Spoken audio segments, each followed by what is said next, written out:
Empower Radio presents Out of the Fog.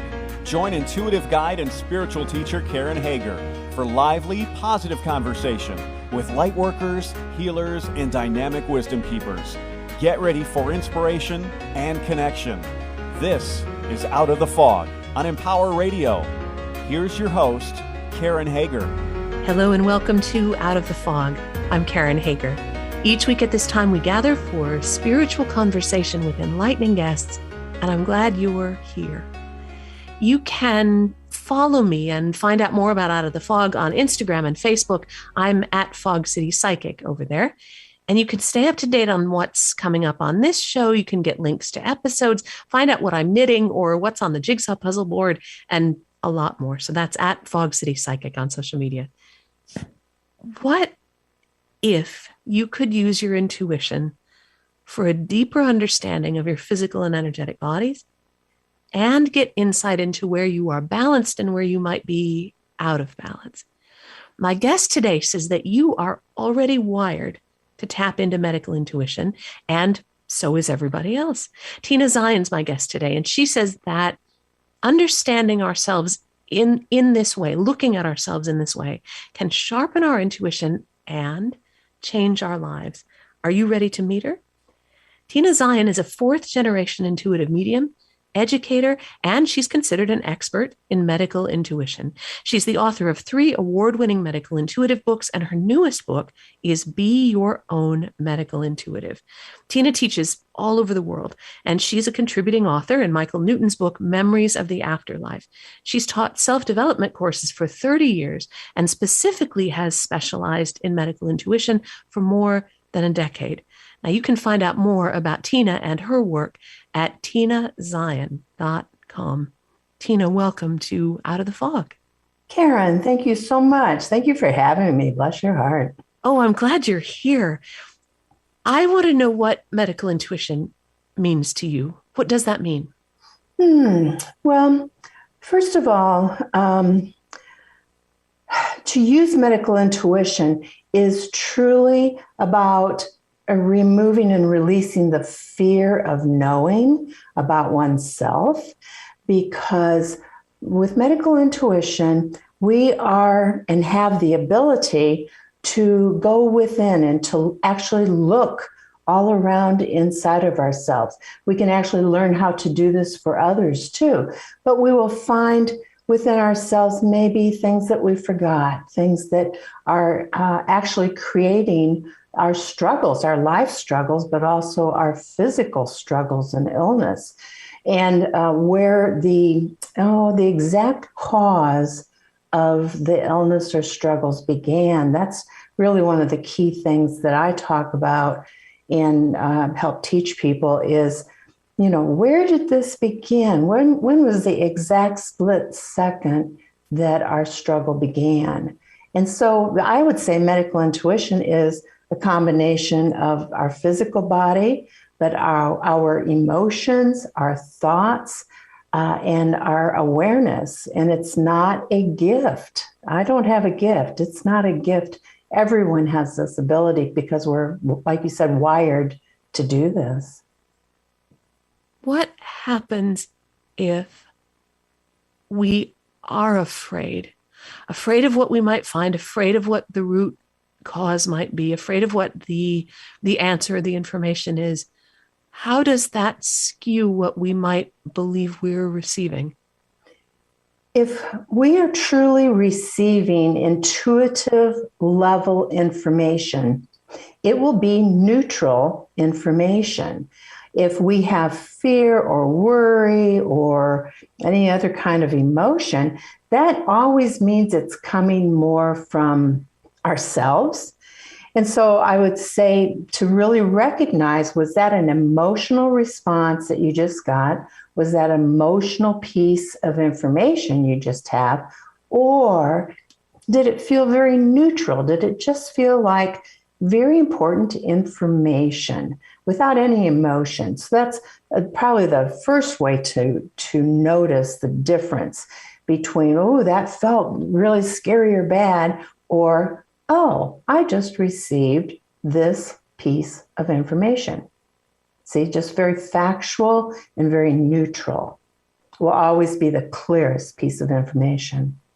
And it sounds like that then gives you time to sit with what you've received. Whereas sometimes those emotional things or those triggers, sometimes it can, it spurs you into action, kind of. Yes, but that for sure, yes. Yes, don't rule that out, but notice if you're seeking information, it will feel, and clear, intuitive information, it will feel very neutral and not charged with emotion. Emotion will bring it up to our awareness, but then when we look deeper inside and what's underneath it, that's when it will, hopefully, the more you turn it over to your guides, it will be more factual and less emotional. Mm. Can you share a time when you have been aware of information as a medical intuitive for yourself? That's a good question. I don't think anybody has ever asked that. That's amazing.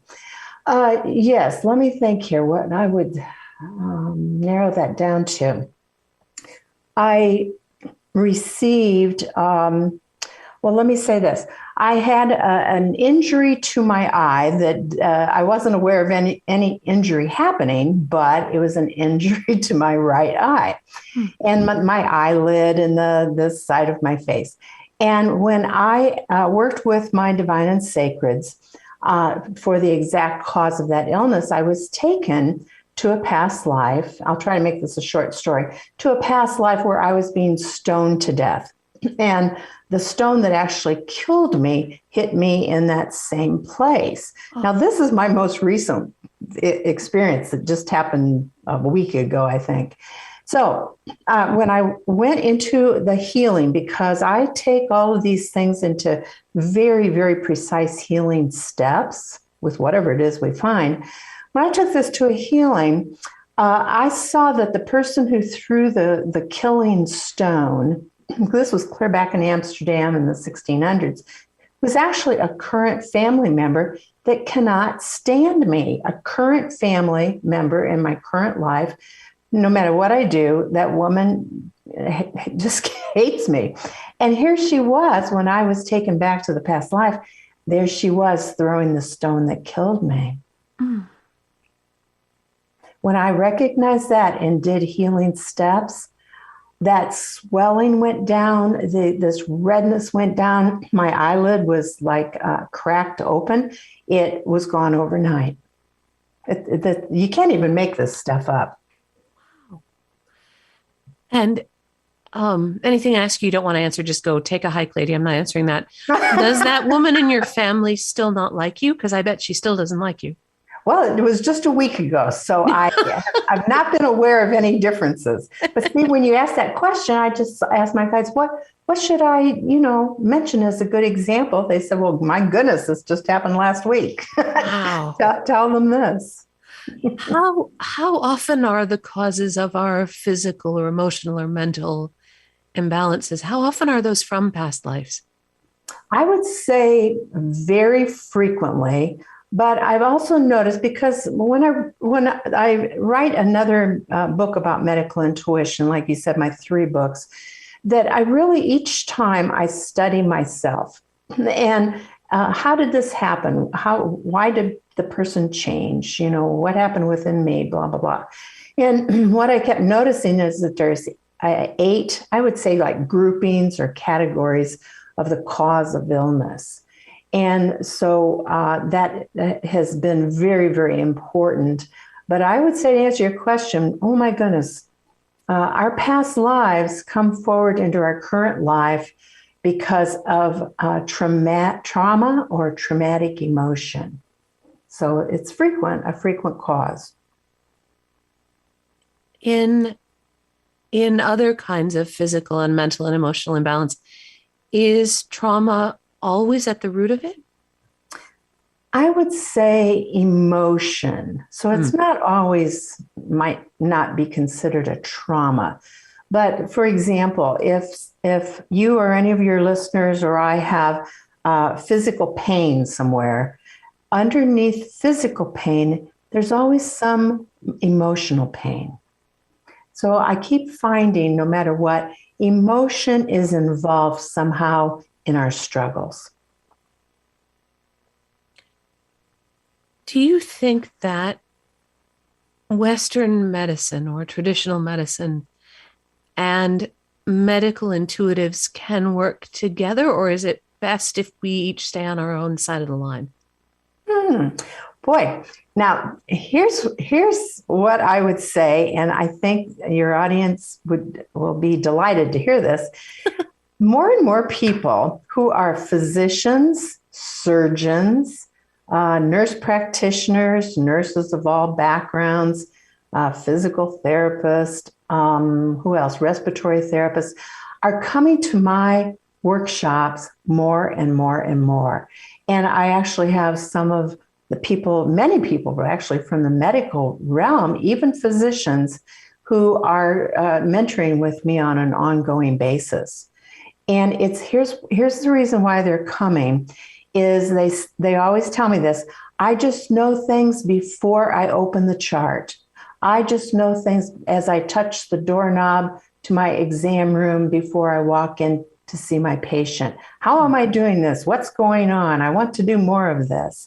So to me, and I'm a registered nurse too, to me, it's truly integrative. It's truly the coming together of both the physical and the non-physical realms of health. And so the Western medicine very much on the physical level, but also this non-physical level of healing is going on at the exact same time. So I love it when it comes together. Well, and that maybe there's an opening taking place where we're not trying to categorize each other so much, but where we are instead sharing information, as you are with the people that you mentor and your students. We're sharing information without trying to keep it all so close to the vest. Well, yes, and so many people who are in my office, I have sent them to the emergency room from my office during a medical intuitive session. I have asked them to call right then and there a family member because they're thinking about harming themselves. So it truly is the coming together of both worlds, and that's my hope to teach people. This is not an either or. This is a coming together of the worlds. You're listening to Out of the Fog, and I'm talking with Tina Zion. Her newest book is Be Your Own Medical Intuitive, Healing Your Body and Soul. You can find out more about Tina and what she offers at tinazion.com. That's TINAZION.com, tinazion.com. So Tina, for listeners who are drawn, it's a great title for a book, Be Your Own Medical Intuitive. For listeners who want to try this out and to do it safely, how can we begin? You talked about that fear sometimes that holds us back. What if I see something? What if I know something? Am I willing to sit with what I receive? How can we start to feel into those layers of connection that can lead us to medical intuition? Well, a couple of the primary steps to even recognize how intuitive we are is, again, that emotion. If something leaps into our awareness or our thoughts or our mind, and it's emotional, well, we can sort through that. But when something leaps into our awareness that is very factual, that will be a key to realizing you received a piece of intuitive information, because as you and I sit here and talk, we are actually the air is filled with information. It's filled with what people would call intuition. And a key for our intuition, and to know it's that, is what leaps in to our thoughts or our mind's eye as if it came from out of nowhere. And that will feel very, very different than if it came out of, like, our guts, came out of our heart will be more emotional. So I would ask people to really, really notice this. And the other key thing is the more we get out of our way and turn this over to divine and sacreds, the clearer they can get through to us with very profound information. And that really is a key, is to get out of our own way and to actually work with the highest level. See, there are all kinds of levels of guides in the world or in the cosmos. And I would ask people to insist on only the divine and sacred. How do we get out of our own way? I guess that's the $6 million question, but how do we get out of our own way?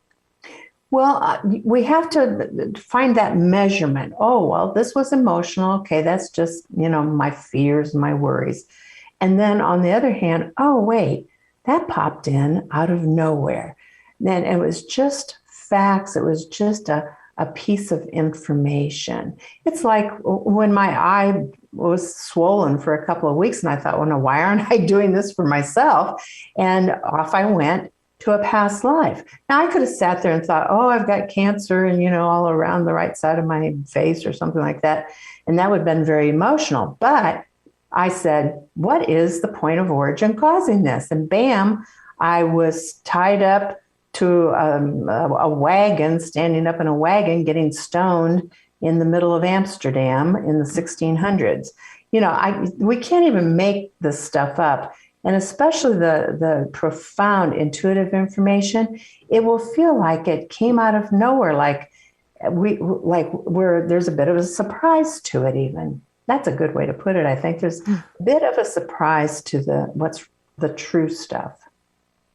I like that. And it's not, it's a bit of a surprise and not like a scary surprise, but it's, where did that come from? Yes, exactly. Yes. And I would say, the other key point is my goal is to empower people and not think that I have a special gift or any people that are professional intuitives. We don't have a gift. We're all wired to do this. And I really just help people notice the very, very subtle is what I think. If I could boil it down into one little key point, I just help people notice very, very subtle information. Now, I've been working as an intuitive for more than, almost 13 years now, maybe a little longer. And I spent a lot of time worrying about what people would think about me. Would they think I was weird? Would I get rejected? How would I tell people what I did? And I spent a lot of time tripping over myself because I was scared of if I'd be weird. Mm-hmm. And it took me some time to start to feel okay with who I was doing this work, start to be okay with letting people know that this is important, that this can be healing. Do you worry about what people think about you? You're all over the world and you're an expert now. Are you worried about what people say? No, no, and I never have been. Some of that is because I grew up in an environment, a family environment, where we were expected to be intuitive and we were expected to be mediums. And so if we perceived a family member who's deceased, it was no big deal. Somebody would say, well, what did they have to say when they came in? Things like that. Wow. So I did grow up in an environment that it was just absolutely natural. And I thought everybody, grew up that way, but I realized they did not. But the more we worry that people will react to us, we send out a strong signal to the world that they need to react to us. And so I would ask people, don't send out that signal. Don't send out an emotional piece of information that says, ooh, I'm worried about what everyone will think about me, because then the universe has to match it. So the less you care about what anybody thinks, I really don't care in the slightest what anyone thinks. Because I love it that you giggle about that. Because I know deep truths about it and I live it. And I've done this, the medical intuitive part since 1991. So a really long time. And when you will get validation from lab reports, and validation from x-rays and all kinds of things, you'll know that you are really receiving medical intuitive information. Well, and you must get validation too from, at least what for me is a sense when something rings true, when it's true and I can feel it when I know it. Yes, There's that kind of validation too. And for me, see, you're way cooler than I am. So you grew up being cool. I did not grow up being cool. I did not grow up in a house where you could just invite deceased loved ones. So no. Yes, yes. But there's that getting comfortable with what rings true and being able to sit in the truth of that, to let it ring true, let it open more doors, that I feel like is foundational for health, all kinds of health, physical, mental, emotional, spiritual, energetic, all kinds of health. Completely. And I would say, here's what I noticed about people who were afraid, because this is the most common thing, is that people are afraid everybody will find out how intuitive they are. But when they start sharing just little bits and putting it in terms that their family or their friends can hear, and don't say, oh, I got an intuitive hit from you. Just say, for some reason, I'm just noticing blah, blah, blah, whatever that is. And the more we start sharing those little bits without terrifying people, the more people will come to you and say, well, what do you think about this? So I have found that more and more, that if you just share your intuitive wisdom in words that do not scare people, oh my goodness, they will start coming to you. How would you like to direct the listeners so that they can connect with you, find out what you're teaching, get their hands on the book? What should they do? Oh, thank you for asking that. Well, it's my website, and it's just my name, tinazion.com. And so on there will be a way to email me, and it will talk about my books. And also I have a recorded course in how to become a medical intuitive. And then my live courses, I just finished my last live course for this year. So as my schedule builds next year, it'll be posted. So thank you for asking that. Well, it's important. We only have a few minutes together, and you have a giant body of work. So it's important to let people know how they can connect with you. What do you think, what would you like to leave the listeners with in terms of maybe inspiring them to connect with their own intuition, to trust what they're feeling, to maybe come into balance for themselves? I would ask each of you to truly realize that you no longer need to be a victim to life. We no longer need to be a victim to things that happen in our body, to truly feel our own empowerment, because the more we recognize how powerful we are in very positive ways, the healthier we will be. The more we know that we can direct our own energy fields, oh my goodness, the healthier we will be. And to move from that place of unaware and a weakened place, please move to realizing how powerful we humans are meant to be. And we're always moving, aren't we? Mm-hmm. It doesn't stop. We don't get to a place and go, okay, I fixed this issue. And now that growth, that change, that healing never, ever stops. I always say too that we're never a finished product at the end of an assembly line. We're never a finished product ever. I love it. Tina, thank you so much for talking with me. Bless your heart. Thank you, Karen. That is Tina Zion. Her new book is Be Your Own Medical Intuitive. healing your body and soul. And you can find out more about Tina and her work. Watch for that schedule to build up next year at tinazion.com. That's TINAZION, tinazion.com. And of course, you're always welcome over at KarenHager.com. It's a great place to find out about what's coming up on this radio show, classes, and all kinds of other good stuff. You can even book a private session with me if you are so inclined. And you can follow me on Facebook and on Instagram at Fog City Psychic for even more fun and yarn. And I got a loom, a little tiny loom, and I'm going to try to learn to weave. So follow me on social media for yarny hijinks. And thank you for listening today. Together we are spreading a little more light in the world, and a little more light is always a good thing. Until next time, I'm wishing you peace.